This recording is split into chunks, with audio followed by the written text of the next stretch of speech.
ഇവിടെ ഇംഗ്ലീഷിൽ പറയാൻ എനിക്ക് ഒരിക്കലും ഇഷ്ടമല്ല. പക്ഷെ എന്താ ചെയ്യാം, ശരിക്ക് മലയാളത്തിൽ എക്സ്പ്രസ് ചെയ്യാൻ പറ്റില്ല. എല്ലാ വർഷവും പറയാനുണ്ട്, അടുത്ത വർഷം മലയാളത്തിൽ പറയും, അങ്ങനെ ആവാനില്ല.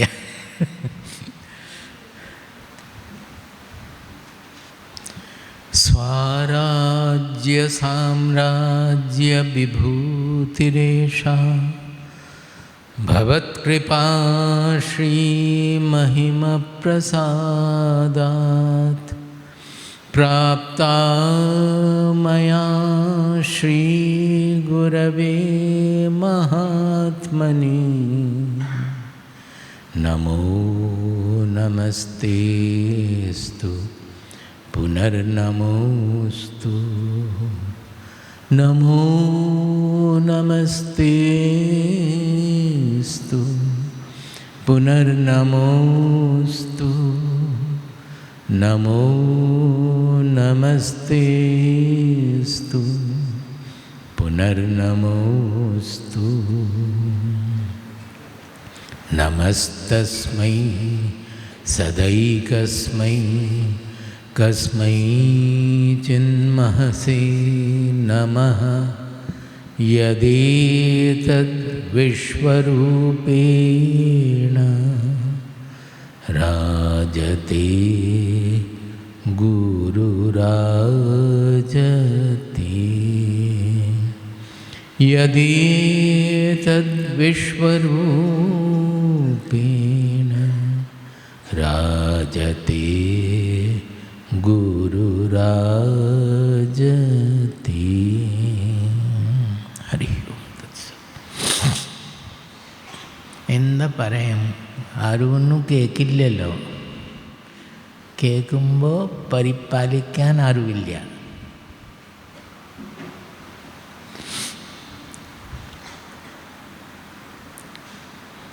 ശ്രീമദ് ഭാഗവതം പുരാണമമലം യദ്വൈഷ്ണവാനാം പ്രിയം യസ്മിൻ പാരമഹംസ്യമേകമമലം ജ്ഞാനം പരം ഗീയത്തെ തത്ര ജ്ഞാനവിരാഗഭക്തിസഹിതം നൈഷ്കർമ്യമാവിഷ്കൃതം തച്ഛൃണ്വൻ സുപഠൻ വിചാരണപരോ ഭക്ത്യാ വിമുച്യേന്നരഃ.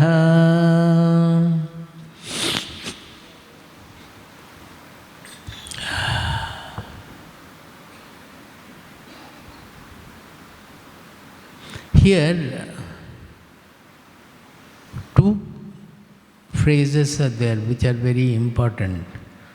Tatra jnana viraga bhakti sahitam naishkarmyam avishkritam. So the first is jnana. The jnana is not proper if it does not produce viraga. Viraga means vairagya. Jnana, if it is real jnana, it must give rise to vairagya. So jnana must lead to vairagya. If our vairagya is not growing, if the worldliness that every day the mind remaining full with small constricted things, blamefulness, or looking for prestige, mana, sammana and whatnot, that is all part of worldliness. If it is not reducing, then that jnana is not accepted as jnana. So jnana must produce viraga or vairagya. And then comes bhakti. Then comes bhakti. When the vairagya comes, then comes true bhakti. If the bhakti is there, the more we come closer to God or truth, we will come away from the worldliness. If our mind is not coming away from the worldliness, then the bhakti is not bhakti. Jnana Viraga Bhakti Sahitam Naishkarmyam Avishkritam. This Naishkarmyam that the Bhagavatam says, or any of our scriptures says, it is not doing anything. It is the knowledge that I am not the doer, I am not the enjoyer. The body, mind, intelligence, personality will go on doing whatever to be done. But we will be only a witness to it, not thinking that I have done this, I have done that, I have to do this, I have to do that. That kartritva and bhoktritva not being there. That is the Naishkarmya. Avishkritam means it has to be discovered. It is not just leaving everything from the world, we go to a cave and stay there. That is not it is speaking about. That Naishkarmya is a state of our being, which has to be discovered within ourselves. As in Bhagavad Gita it is said that guna guneshu vartante iti matva na sajjate. That the whole world is produced of gunas. And is not our body, mind, personality also is a product of the three gunas, sattva, rajas, tamas. Our body, mind, personality is a product of nature. So whatever the nature is made of, our body also is made of that. So the real vision is that the body, mind, personality, which is a product of nature, product of the three gunas, is interacting with the nature, which is again made of three gunas. So gunas are interacting with the gunas. Where is the Sangha coming in there? I am only a witness of all that. That the special egoistic karta we are creating, it is posited by us, it is created by us. When that gets cleared, that is the discovery of the Naishkarmya, that I am not doing, I am not the doer, I am not the enjoyer also. Then he says, Tat Shinvan Supathan Vicharana Paro Bhaktya Vimunje Naraha. That this Bhagavatam, which is the discovery of this Naishkarma Siddhi, or this non-doership of our being, which it presents along with Jnana, Vairagya and Bhakti. That is what the Bhagavata does. By constantly listening to that Bhagavatam, reading, thinking, and most important is Vicharana Paro, that doing Vichara on it, the freedom dawns. As long as we are not doing the Vichara, how can the freedom dawn? Because it is a wrong conception about our own identity, that I am feeling, I am restricted, I am constricted by my body, mind, personality, which is creating all the sangha, all the bondage to the worldly things. So why through Vichara, the buddhi, which is now having the cover of this ajnana, the cover of ignorance, that I am small, I am mortal, I have to do this, I have to do that, I have done this, I have done this, that. These are all the buddhi is carrying. Until the buddhi is rid of this ignorance, and it understands that I am everywhere, everything is in me, there is nothing for me to do, nothing for me to enjoy also from the world. Until the buddhi gets that knowledge, realizes that knowledge, the liberation cannot come. There should be absolute clarity about it, that this knowledge also is not that I have read all the Upanishads, I have read all the Vedas, I know this, I know that, I can recite thousands of shlokas from the Upanishads or the Bhagavad Gita. So I know and I understand. No, that understanding will not do. That understanding may be useful for others. You can speak, you can lecture, others will be liberated by listening to your lecture, but you will not feel the liberation. Let it be known very well. Then until we feel that I am not restricted by this small personality, this constricted personality, I will not be able to feel the liberation. And where will that feeling be? Where will that knowledge dawn? It is only in the buddhi. We are actually that. Our identity, our Atma, it is always like that, but we don't know it. Just like the sun is covered by the cloud. When the wind takes away the cloud, the sun becomes visible, fully resplendent. Have we created the sun?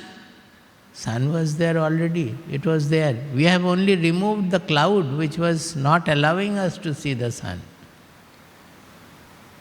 Like that, the Atma which is universal, which is on which the whole universe is appearing to be, which is not restricted by our own being, it is already there, but our intelligence is not able to know that it is so. The Ajnana cloud has to be removed by the Jnana wind. When the Ajnana cloud is removed by the Jnana wind, then whatever was there becomes visible to us, becomes feelable to us, becomes known to us. So, as Yoga Vasishtha says, Vichara tikshnatāmetya dhīhi pashyati param padam dirgha samsara rogasya vicharo hi mahaushadham. Vicharat, by the vichara, tikshnatāmetya, the buddhi will become sharp, subtle, purified, refined. Tikshnatāmetya dhīhi pashyati param padam. The dhihi, the buddhi, that sees the truth, the ultimate abode, the truth. It is the buddhi which sees the abode. We cannot keep away vichara saying that, no, I am a bhakta, I don't know all that, it is buddhi's work. Without the buddhi's illumination, enlightenment, the liberation cannot come. Even the ultimate parabhakti also cannot dawn. Parabhakti comes through knowledge only, as the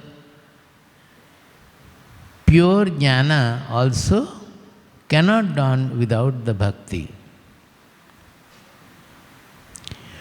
So, vichara tikshnatāmetya dhihi pashyati param padam. Dirgha samsara rogasya vicharo hi mahaushadham. Vasishtha Deva is telling Rama that this dirgha roga called samsara, samsara means samyak sarati iti samsara. That means the whole, anything in this created universe is drifting. Nothing is stable here.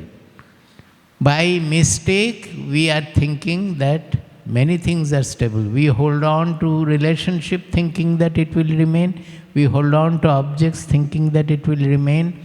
We hold on to prestige and so many other things thinking that it will remain with us. But nothing remains. So this is called the samsara. It is a roga, it is a disease. And to remove, to get rid of that disease, the vicharo hi mahaushadham. That is the only medicine. So,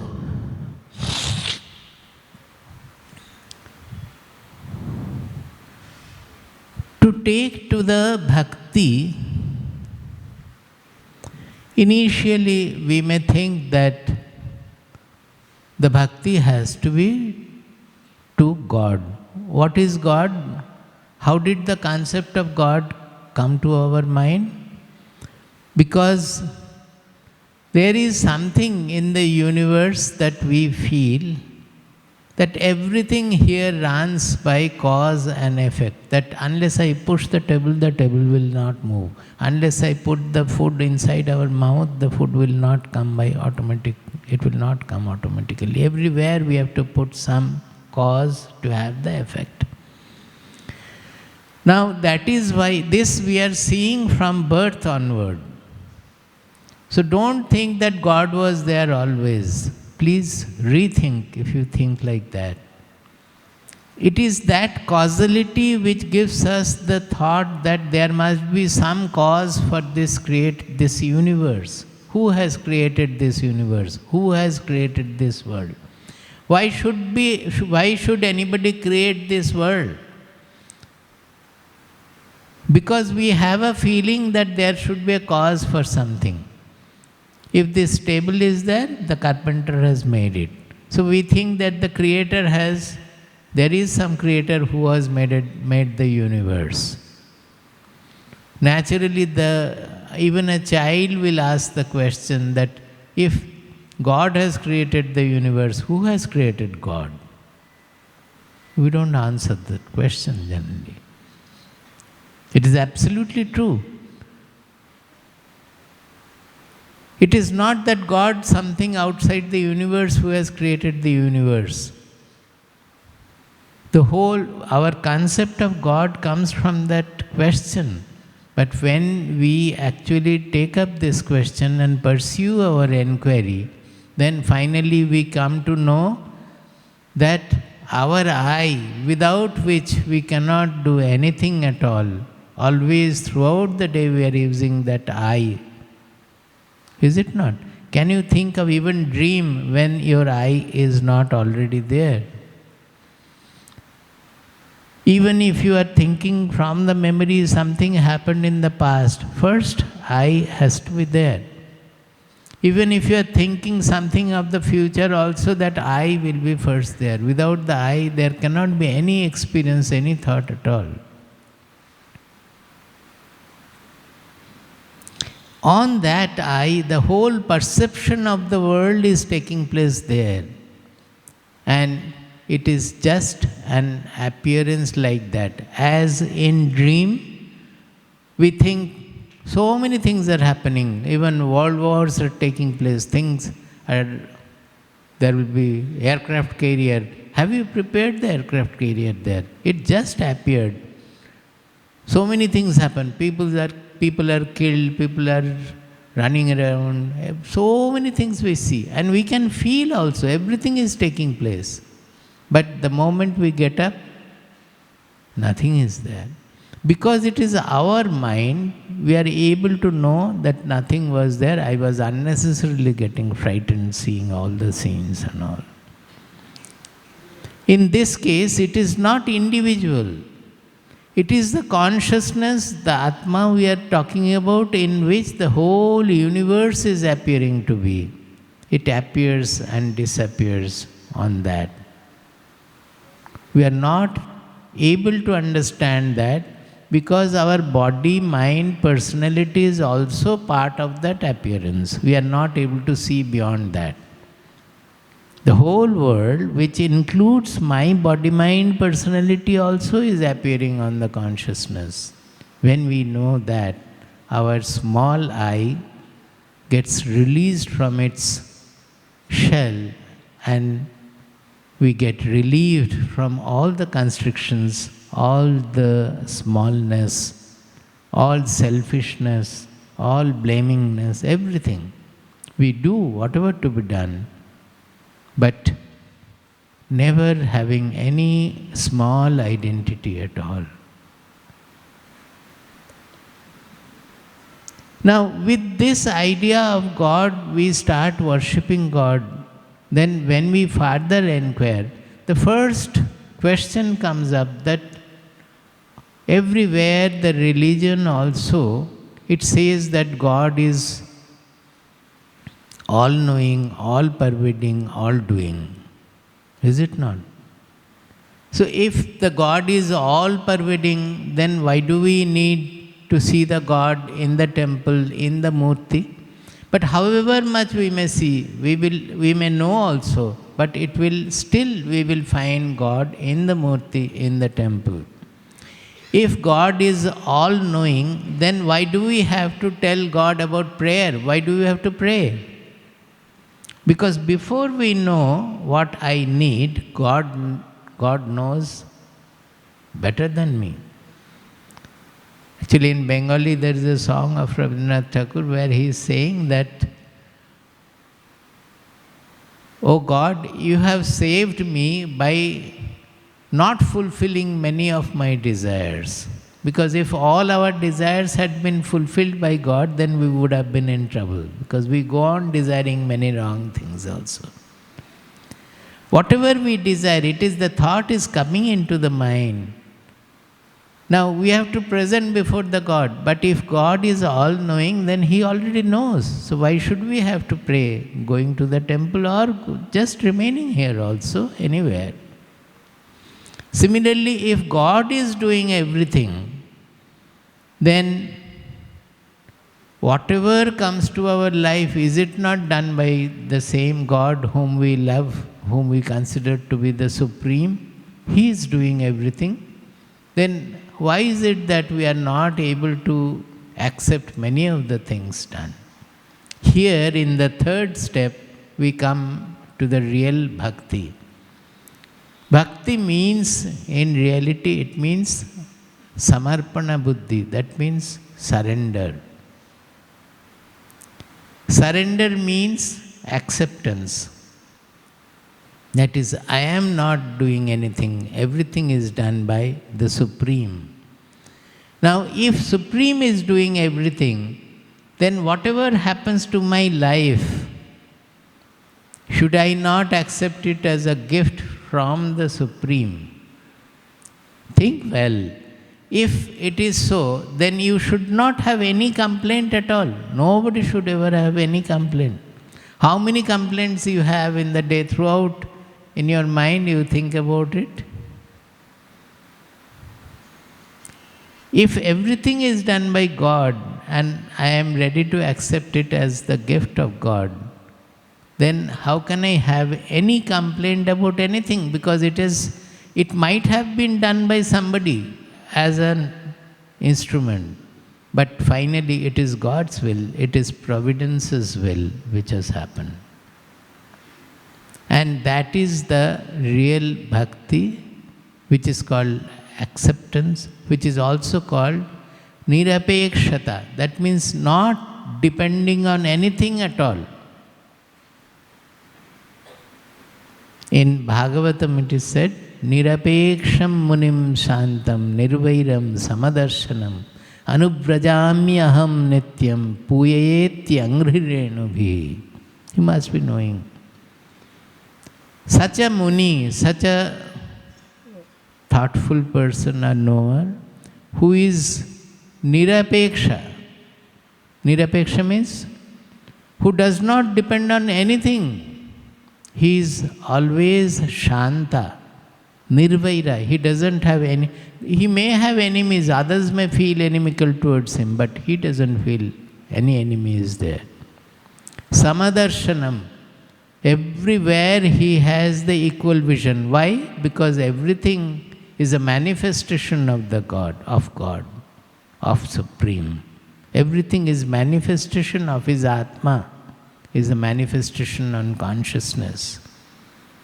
So he has the Samadarshana. Samadarshana is not just an impartial vision. Impartial vision is an offshoot of that. Samadarshana means finding the fundamental, the substratum, the same truth in everything. Everything, although it is having infinite variety, it is only a manifestation of the same truth. That is the Samadarshanam. Such a person, Nirapeksham Munim Shantam Nirvairam Samadarshanam. God is saying in the Bhagavatam, this is a statement of Krishna. He is saying, Anuvrajamyaham nityam puyeti angri renubhi. He said, if such a person is there, I follow him. God follows the bhakta, not bhakta follows the God in that case. The Kavi is saying like that. I follow him always, nityam, so that I can purify myself with the dust of his feet. Now, this position is given by the author, by the Kavi, to a person who attains this nirapekshata. That means who is ready to accept anything from anywhere, from anybody, anytime happening in the world. So the acceptance is same as surrender, is same as independence also, not depending on anything at all. That is the supreme bhakti, that is the supreme bhakta. That is the meaning of surrender.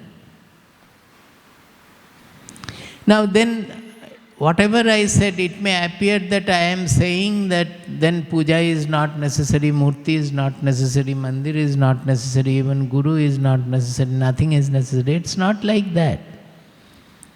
Bhagavatam says very clearly, Naivatmanah prabhurayam nijalabha purno manam yadad abidushaha karuno vrinite yad yajjano bhagavate vidadhita manam tachatmane pratimukhasya yatha mukhashrihi. It's one of the most beautiful shlokas of Bhagavatam, where they have expressed a truth that as we decorate, suppose we decorate our face or we dress our hair, we comb our hair or so, we need a mirror to see our pratichavi, to see our image over there. Seeing that, we are putting the tilak, seeing in the mirror we are putting the tilak. But where is the tilak falling? On the mirror or on my? It is on me, is it not? Like that, everything, the murti, call the puja, upasana, whatever we are doing, they are all of secondary importance. We think that we are pleasing God by doing worship, by praying, chanting His hymns, by reciting His glories, by narrating His glories, we are pleasing God. But actually, what happens is that God is secondary there.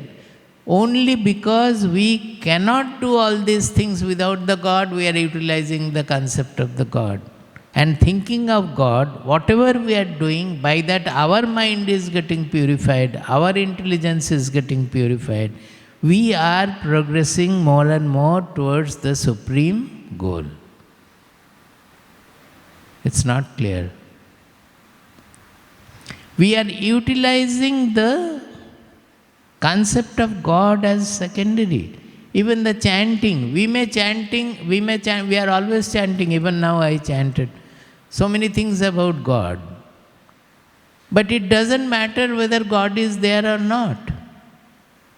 That chanting will refine my mind, purify my mind, generate bhakti in my mind, so that I will get more and more fulfilled. Because we are not able to do with the concept of that, we need God. Otherwise, he is saying, Naivatmanah prabhurayam nijalabha purno. The God is already fulfilled. He doesn't need anybody's puja, anybody's prarthana, anybody's prayer, anybody's chanting. He doesn't need anything. He is already fulfilled.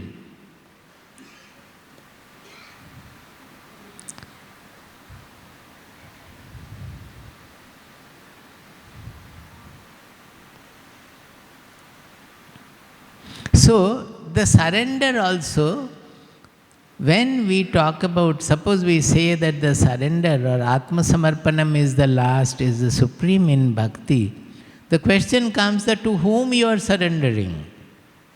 We will say that we are surrendering to God, is it not? Our Baba's Gurudev's Gurudev. Baba once had gone to, now I think they have destroyed, it was in Bangladesh, the present Bangladesh. Maiman Singh, the other day there was a lot of hooliganism going on in Faridpur, where Swami Narayana Tirtha Dev's ashram was there. It was called Jnana Sadhana Math.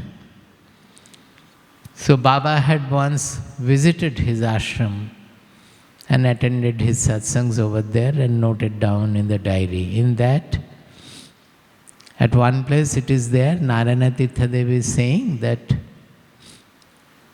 oh, you are saying Samarpana, Samarpana. Is it so easy to do Atma Samarpana? You are saying you have surrendered to God. Do you know what God likes? Where is He? What is His nature? How He looks like? Or do you know whether He exists or not? Whether such a God is there or not? You know nothing. You have surrendered to God. Is it ever possible? He has told and Baba has written it there. So, in Bhagavad Gita also it is there. I will come to that if time permits. So the surrender is, we say we are surrendering to the Supreme, surrendering to God. But in the name of surrender, what we do is actually we surrender to our desires. How will you know that I have actually surrendered to God? Suppose I am doing something. You may say that it is I am doing it as a surrender to God, as an offering to God. How do you know that you are not fulfilling your own constricted desires through that? Many Mahatmas have spoken many things about it, as Ramana Maharshi has given a beautiful small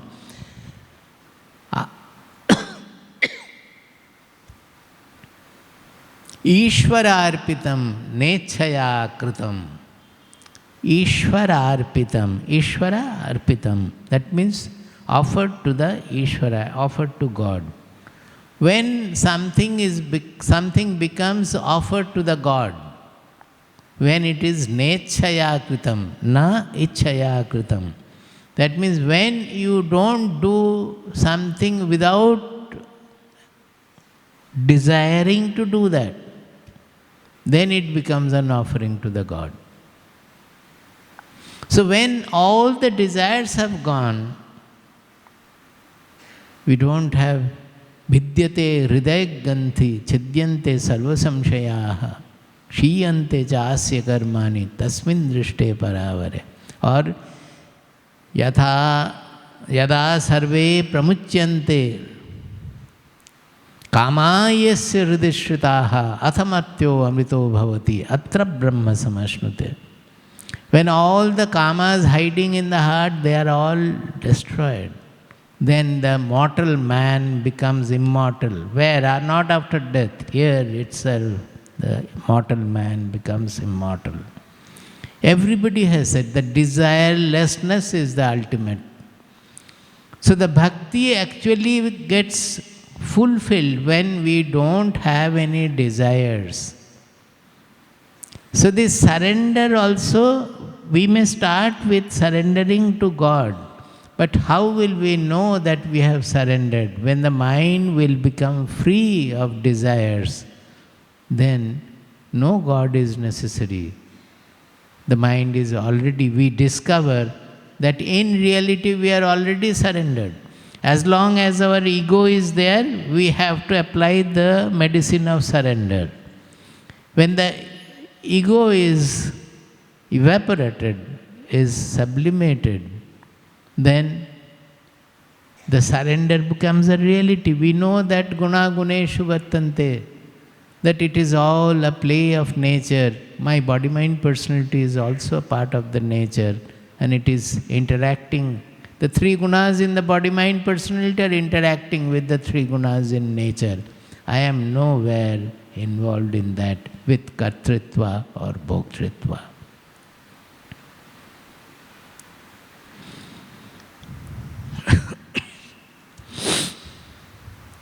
So, surrendered, the true surrender is actually a state of mind. We don't have to worry that to whom we are surrendering. As I said, acceptance. That when can we say that we have surrendered or we have the nirapekshata? When we don't have any complaint in our mind, whatever comes, we become yadrichha lava santushtaha. Whatever comes, we go on doing. Whatever comes to be done, we do. Whatever goes, goes. Whatever comes, it comes. So,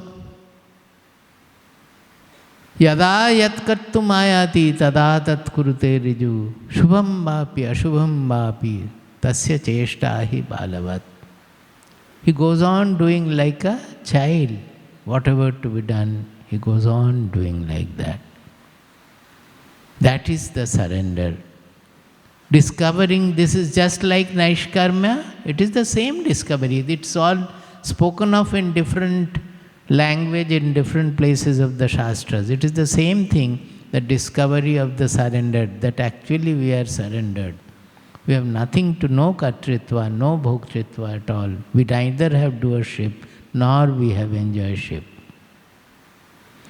Now this, to practically attain this, the problem comes what Narayana Tirtha has said, that as long as we are trying to surrender to God, we will never come to know where we are failing. In Bhagavad Gita, Krishna tells at the end to Arjuna, I have told you all the jnanas, all whatever I knew, sukshmat sukshmat guhyat guhyataram. It is in 18th chapter, 63rd verse. Idite jnanamakyatam guhyat guhyataram maya. More secret than the secret. All the knowledge I have told you. Vimishyaitad asheshena yathechasi tatha kuru. He says, now think about it. Whatever I have told, he has told about all the yogas, everything he has told.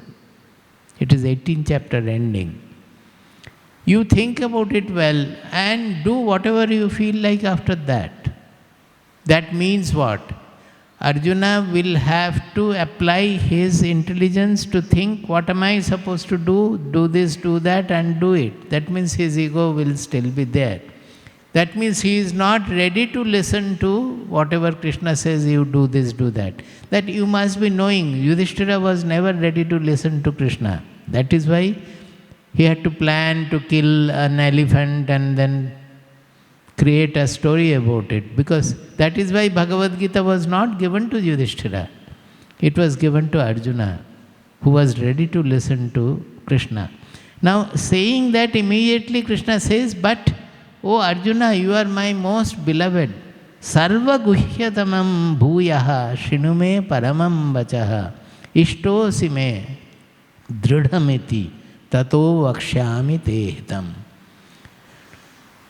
I have told you guhyat guhyataram jnanam. I have already told you, you think and do. Then saying that, he is giving the ultimate message. This is the last message of Bhagavad Gita. What is it? Sarva guhyatamam. This is the supreme secret of Bhagavad Gita given at the end of 18th chapter. What is that? Bhuyaha shinume paramam vacha ishtosime. Why am I giving you? Because you are my beloved. What is that message? Manmana bhava mad bhakto mad yaji mam namaskuru mame vaishyasi satyam te pratijane priyosime sarvadharman parityajya mamekam sharanam braja aham tva sarva papebhyo mokshayishyami ma shruja. This is what happens. when the God, so-called God or the truth or the ultimate supreme descends as the Guru,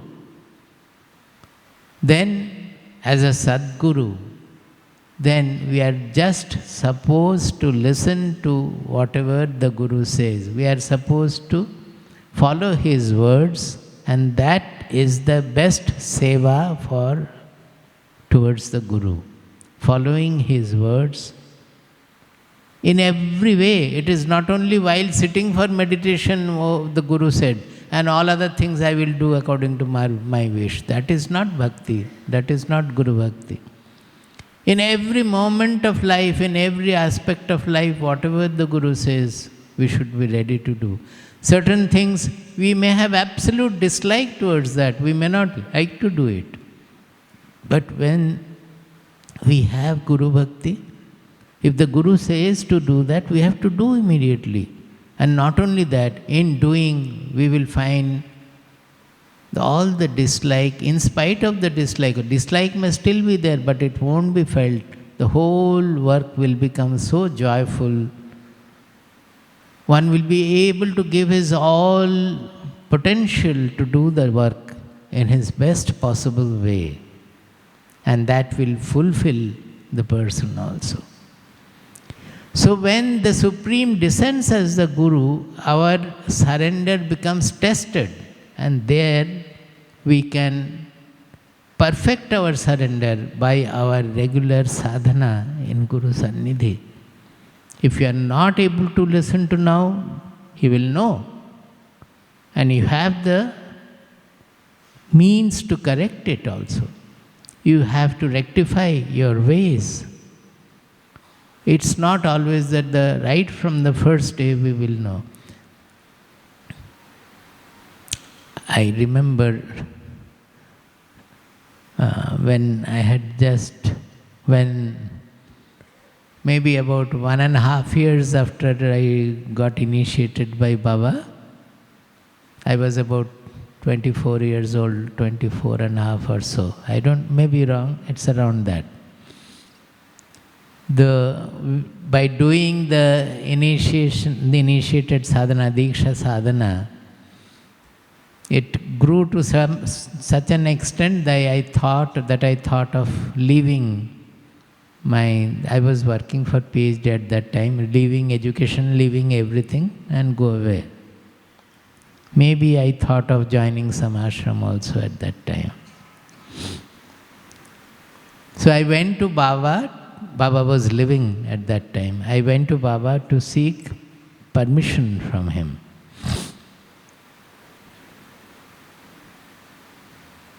He said that listening to everything, whatever I had to say, he heard everything. Then he said, yes, okay, I have heard, but before leaving, you first get married. I have a girl for you. And after marriage, you go wherever you like together. Now, there is a history behind that. Before Diksha, when I first met Baba, see, Bengalis are very much given to Diksha. I am sorry to say, but every household you will find they have taken Diksha from somewhere or so. So, I had developed in my childhood a little resistance about anything that is done commonly in the society. So I had developed some feeling again, that Diksha is also something like that I would not like to take. But when I talked to Baba, he explained to me that, see, you are a student of physics. So whatever you read from the books, you have understood also well. But suppose you do the experiment in the lab, same experiment, and you prove whatever you have learned from the books, then will it not be more solid knowledge? Which knowledge will be greater? As I said, definitely experimental knowledge is the ultimate, because we may misunderstand, the books also might be wrong, but when we are doing it in the lab, a laboratory, then the knowledge gets verified. And it is like that. Whatever you have done so far, you have read some Shastras, you have listened to some saints, you have yourself done some meditation and practice also, and you have thought a lot about the truth. I had thought quite a lot about the truth by then. In my own way, with my own concepts and buddhi. So, to give you Diksha is like putting you into the laboratory of spiritual experiments. Do you get it? To give you Diksha means I am wanting to put you in the laboratory of spiritual experiments. You do the experiments yourself and know for yourself. As you do in the laboratory, in physics, you do it here also. That means what? So far we are learning from the Shastras. Oh, Kathopanishad says this, Mundakopanishad says this. We have listened to the lectures. Oh, that Mahatma said that. We have maybe thought, meditated and got something. All those things we see. But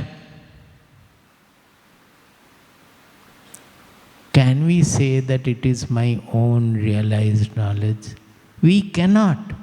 Until we feel that whatever the Upanishad says, I would have also spoken. I feel that it is true and I would have also spoken. Whatever Bhagavad Gita says, we feel that Bhagavad Gita is speaking to me and telling the truth, means it is not a second-hand knowledge anymore. I can know, I have known and I can also say. When that second-hand knowledge becomes first-hand knowledge, direct knowledge, then that is called realization or upalabdhi or anubhuta satya, anubhuti. It need not be always a physical anubhuti. Physical anubhutis can be there. But the real anubhava is in the buddhi. It is an ikshana. That we will have the confidence that whatever we are read in the Shastras, I would have also discovered the same thing. That is, it will be another discovery in our own life. Then only it will be known. So, when Baba said that, yes, I will give you Diksha and this is what Diksha is, then I went for the Diksha. Sitting for the Diksha, he asked me one question. See, you are now going to take me as your guru. You know the meaning of it? I asked, what, Baba? It means that whatever I tell you, you will have to listen to. Guru Karana means you have to listen to the Guru's words. So immediately in my mind it flashed that if Baba asked me to get married or if he asked me to take up sannyasa, I was against both. Now you find me as a sannyasin, but at that time I was against both. If Baba asked me to get married or if Baba asked me to take up sannyasa, what shall I do? That thought came, that means fear was there in listening to Baba, means I must commit that in such cases also. That means those two were the fundamental reservations for me. Now, it so happened that very soon, within 2 years or less than 1.5 years or so, when I came and told him, he said, you get married. I was not ready to listen to Baba. See how we fail. Although I was ready to, I had great bhakti towards Baba, I was always, anything he tells, I would immediately fulfill everything. But the two things before Diksha which appeared, the one first thing, when it really came to reality, I was not able to obey. So I went on arguing in a way, not aggressive arguing, but I went on telling my points and he also confirmed his point. And we argued for a long time, maybe 2 days or so. Then finally I told Baba that, Baba, there is no point in arguing about it. You tell me whatever is your adesha, I will fulfill that. Baba said that whatever I considered to be mangala for you, to be auspicious for you, to follow that, if you think an adesha is necessary, that is my adesha. Very clever way of putting. You consider it to be my adesha. I am saying because I am seeing your auspicious, whatever I am suggesting. Why am I suggesting? A guru is all-seeing. He has much more comprehensive vision of truth about us also. We don't know where we are going. We don't know about ourselves. Until we have the faith that the Guru knows better than me where lies my goal, where lies my auspicious goal. Until we have that faith, should we take anybody as my Guru? We should not do the Guru Karana. Only when we have the faith that here is somebody who knows better than myself where lies my welfare, then only we should go for a Guru. And whatever he says, we must have the faith in him that he is saying it only for my welfare. So, finally I agreed, but soon after some time when I went back, this is an experience for me. Profusely, from where so much of water was coming, I don't know. Both the eyes we were shedding, and throughout the day, for 2-3 days or so, I don't remember now how many days we stayed. Constantly the eyes were shedding. So much so that all the villagers thought that I have not liked the marriage. But I have not thought about the marriage at all. Throughout marriage or whatever was going through, it was just like a passing scenes. My mind was with Baba, with his order, with his whatever he said. And I was shedding tears because I have failed in listening to Baba. The Guru's words, I had failed. That means my surrender was incomplete. That was the reason. Later on, maybe it was much more, I was much mature when I came to ashram, joined the ashram in 1987. That is 1272, maybe 12 years, 15 years, 14 years after Diksha. When I came to the ashram, the next day, our Swamiji, Swami Bhumanandaji, our Gurudev, he told me, oh, you have come now. For a long time we have not done any construction. Let us do some construction. We need some guest house to be made for the people coming, and we need something to be made for that. Now this construction was the thing I hated in my life. So much of dislike I had about construction that when my father appointed me for seeing the house which was being constructed, next day the mason told my father that don't send this boy. He only lies on the charpai, there was a charpai. He lies on that and reads some book, a big book. The book was Feynman Lectures on Physics. So that was the time I had already perhaps appeared for the exam or so, 11th class or so. So he complained that I was only reading the book and I am not seeing the construction at all, whatever was happening. So my father relieved me of that. And when I came to ashram, Swamiji plugged me to that. Let us do some construction. And it is going on since then. 38 years have passed. I have not got anybody whom I can faithfully pass on the rudder fully. This Chandrasekharanji does to some extent, but my construction area is not that much. It is spread over Dakshin Khanda, Delhi, Jamshedpur and everywhere. So recently I had to do some very much involved work about construction in Delhi before coming. I went for treatment, but I had to do the construction there. So there I took to the construction. Swamiji said, I am accepted. Because I knew that coming to the ashram means it will be the sadhana of going beyond likes and dislikes. Seeing Swamiji, I understood that when we visited the ashram, I saw Swamiji one day doing something, then I understood that, oh, then this I am yet to have, that doing something I dislike, I must do that. So with that preparation we came to the ashram, and so we could easily take up the construction. And I was so involved that people used to ask that you say you dislike construction, but we find that the day and night you are involved and you are so attached to the buildings and construction. And yes, in the night also the reinforcements and whatever design, it will come to my mind. I was sometimes not able to sleep even. It was so much given to that. So our Swamiji also is like that. When he is lying, he will do with hand like this, like that. That is, he is thinking of.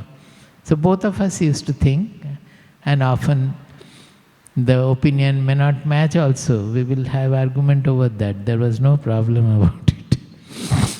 It's not that we will not have our opinion regarding functions, that we will be there and we can openly express everything, discuss and go ahead with that.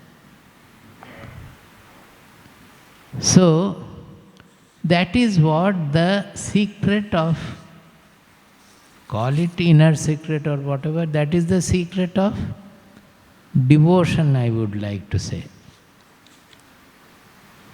That is the surrender, and that is the secret of surrender. That everything we use there is to attain that state of mind of desirelessness, of non-expectation, utilizing the surroundings, whether it is God, whether it is a temple, whether it is ashram or some functions. Through that we attain whatever happens, it happens to us only. All other things are secondary. The growth, the fulfillment, everything comes to us only. So, the ultimate supreme growth of bhakti is also like that. It doesn't depend on God or whether Sri Krishna is available now or not. It is Mam Ekam Sharanam Raja, he has said. Mam Ekam means Krishna who has identified with the one truth, the singular Atma, all-pervading Atma, to take refuge under him. So it can be any Sadguru or it can be our own revelation of the ultimate truth, which we have to finally follow. The words will come from within and we have to follow. And we have to be sure that it is not our desire. When the mind becomes free of desires, we will know that it is not desire, it is something else. Nobody else will come to know. So it is a state of desirelessness which takes us to the ultimate supreme bhakti, para bhakti, Jnana bhakti. The supreme knowledge and supreme bhakti, there is no difference at all. That is also very well discussed in Bhagavad Gita.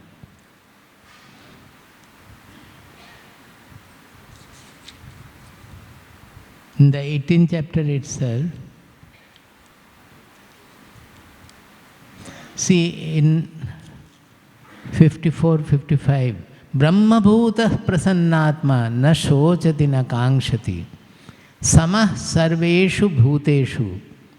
He has become Brahma bhutah. He is prasannatma. That means he is free of ragadvesha. Because in 2nd chapter he has said, ragadvesha vijukta istu vishayan indriyeshcharan atmavashyair videyatma prasadam adigacchati. That prasannata, the prasada comes when we are freed of raga and dvesha, clinging to what I like and hating or intolerant about what I dislike. Samah sarveshu na shochati na kankshati. He neither has depression nor has any desire. Samah sarveshu bhuteshu. He becomes equal to all. Mad bhaktim labhate param. Then he attains the para bhakti. So it is coming after the knowledge. Brahma bhuta prasannatma. He is attaining the para bhakti, the supreme devotion. It is not ending there. It is, many will find it contradictory. After that, the next verse is bhaktya mam abhijanati. Supreme bhakti he attains. Then, by that bhakti, bhaktya, mam abhijanati, he comes to know yavan yaschasmi tattvataha. What I am in my all aspects, in my real aspects, in my essence, what I am. He comes to know through that bhakti. Now this knowing is taking place where? In the buddhi, in the jnana level. So this bhakti will take to the knowledge of the fullness, the wholesome knowledge of the ultimate truth. Tato mam tattvato jnatva vishate tadanantaram. Knowing me tattvataha, knowing me in essence, in all my aspects, through bhakti and jnana, he attains me. This jnana is the understanding part of it, and bhakti is the emotional part of it. In jnana, we have to become aware of our universality, whereas in bhakti, our emotions will have to embrace the whole universe. Our love has to embrace the whole universe. So it is the emotional aspect of our sadhana, and bhakti is the understanding aspect of our sadhana. The understanding without the emotional part of it will remain dry knowledge. And bhakti without the knowledge part of it will go the wrong way. So the two together takes us to the ultimate fulfillment. I will stop.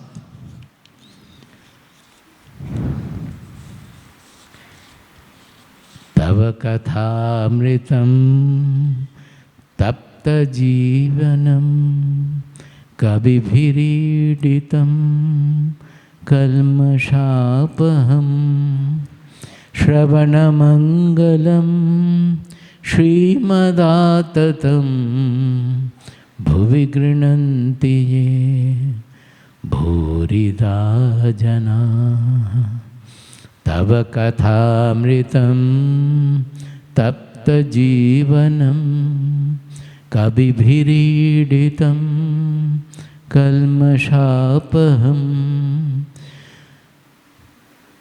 shravanamangalam Srimadattatam bhuvi grinanti ye bhurita jana bhuvi grinanti ye bhurita jana. Would you like to sing with me this? You know this, no? No? Sing along with me, or I will sing half and I can sing half, you will repeat. Tava kathamritam tapta jivanam Tava katha kabibhiriditam kalmashapaham